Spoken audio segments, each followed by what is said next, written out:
So why outside-in concepts?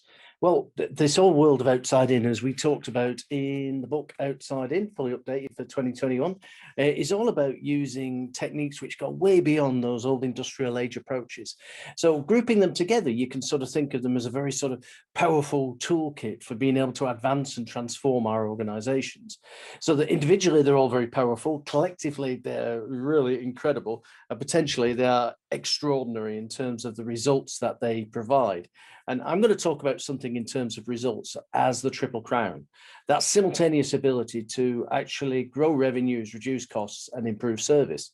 And hey, don't worry if you're in the public sector. It's all about the revenues that we use and how we use them. So where does the money come from, which actually funds our organization, actually funds what we do. So there's 10 of these outside-in concepts that I'm going to cover.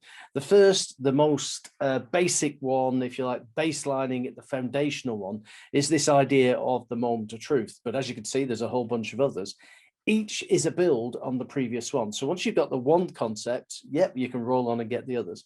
Immediately you've got any one concept, you can start to use it in the workplace. So how's that for a deal? So let's have a look at the first one, shall we, which is moment of truth. And as it says there, if you understand this idea involving customers, internal or external, you'll get the moment of truth. You'll get the ability to be able to use it in your own work environment. And a moment of truth is one of those things that's frequently been talked about, and it's not as though it's anything new. However, the science around it has improved significantly over the last couple of decades. So I'll do you a quick review about what it is and how it's used.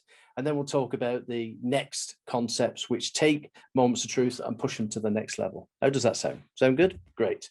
So in terms of moments of truth, the guy we've got to be appreciative of is Richard Norman, right? Scandinavian chap who way back in the 1970s, 50 odd years ago now, wrote his university thesis on this idea of a moment of truth. Basically, any interaction with a customer from his perspective was a moment of truth. And back then, the basic idea was you have moments of magic when everything goes well, and you have moments of misery when everything doesn't and everything fails. So with that idea in mind, a few years later, a Scandinavian colleague of his, a chap called Jan Carlson, picked up this idea, and he was president of Scandinavian Airlines at the time.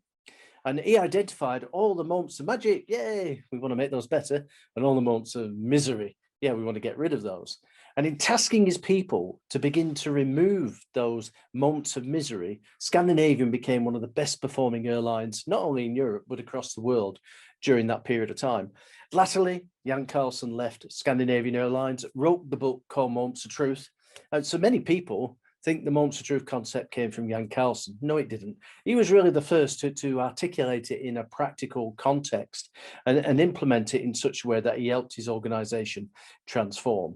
So moments of truth, yeah, they're not a 21st century concept. They go back into the 20th century, so they're 50 odd years old. So let's have a look at the moment of truth in its essence. What is it? As we've already said, it's any interaction with the customer.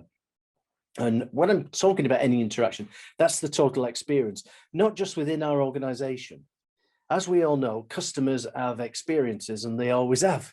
It's just traditionally, we haven't really looked at experiences through that lens. We've really looked at experiences of where they occur within our organizational context. And that's the wrong ways around of thinking about it. We need to go outside in and look at where does the need arise and when is the need satisfied.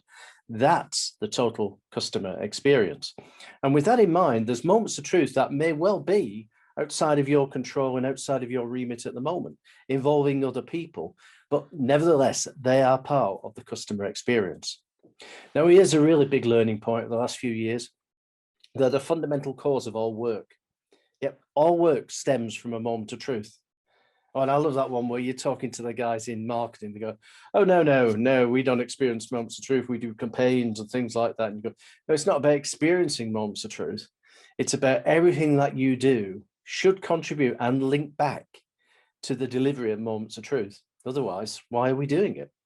And the design principle involved when we find a moment of truth is we want to either remove it, get rid of it forever, and I'll explain that more fully when you see the how to do this, or improve it. Right, if we can't remove it, how do we improve it? Now, in doing that, if it is the fundamental cause of all truth, right, 100%, then everything that's in association with the moment of truth, if you remove it, will go away also. So that's a pretty powerful idea, isn't it? And it's safe to say that for every process and experience that deserves to exist, there's an optimum number of moments of truth to achieve a desired successful outcome. And our role as people who are responsible for moments of truth is to actually help the organization understand what is that optimum at the moment. Now, theoretically, the optimum is, anybody guess? If you're really, really radical around your moments of truth, theoretically, what's the optimum? Yeah, it's 1. Right. And there are some organizations, Amazon to name one, for instance, who pretty much engineer all their processes and experiences to try to get it down to that minimalist 1. But that's a theoretical idea from the point of view of being able to drive to that. We know in our organizations, they were never designed to be able to be one and done. They were designed with complex IT systems, with functional specialist silos, with different skill sets and different competencies, all right?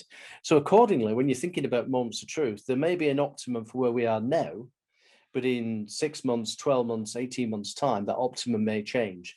But our endeavor is to drive down the number of moments of truth. If they are the cause of all work, 100%, as you remove moments of truth, you will reduce costs, you'll improve throughput, you'll enhance service, and if you're in a revenue generating business, you will grow revenues. Customers will come back for more. So that's the moments of truth overall in terms of that. As I said, the science around moments of truth has significantly moved on over the last few years. And 10 years or so ago, Google were doing a lot of work around this, and they came up with this idea of the 0 moment of truth. It's the moment of truth which precedes all others, all right? And I'm going to give you some resources at the end of this so you can click through and you can go and investigate these things in more detail. But that 0 moment of truth idea, or the Z mod or the Z mod, depending on where you are in the world, really what is the trigger point for all moments of truth? And the trigger point when we're thinking about this is, where does the need arise? And when that need arises, it might be a thought process. You know, it might not actually be a physical interaction.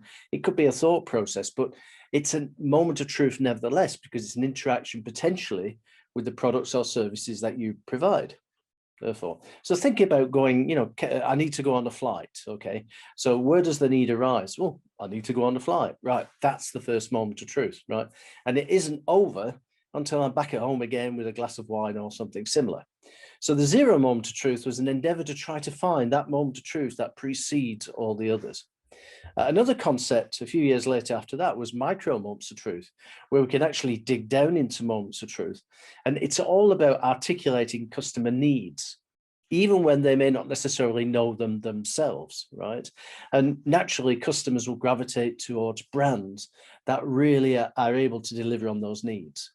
So that's a couple of the ideas from recent times. But when we start to think about applying the moment of truth, there's some key techniques that help us in terms of innovation, if you like, transformation. And they can be applied to both internal and external customers. And with that sort of thing in mind, we use something called the 6-step innovation approach. So if you want to go on that little journey, then click the links close by and you can proceed to understand, you know, not just the what it is, but how is it deployed by some of the best companies on the planet, and what difference does that make? And it is a substantial difference. So that's the first concept, moments of truth. Thank you, guys. See you soon.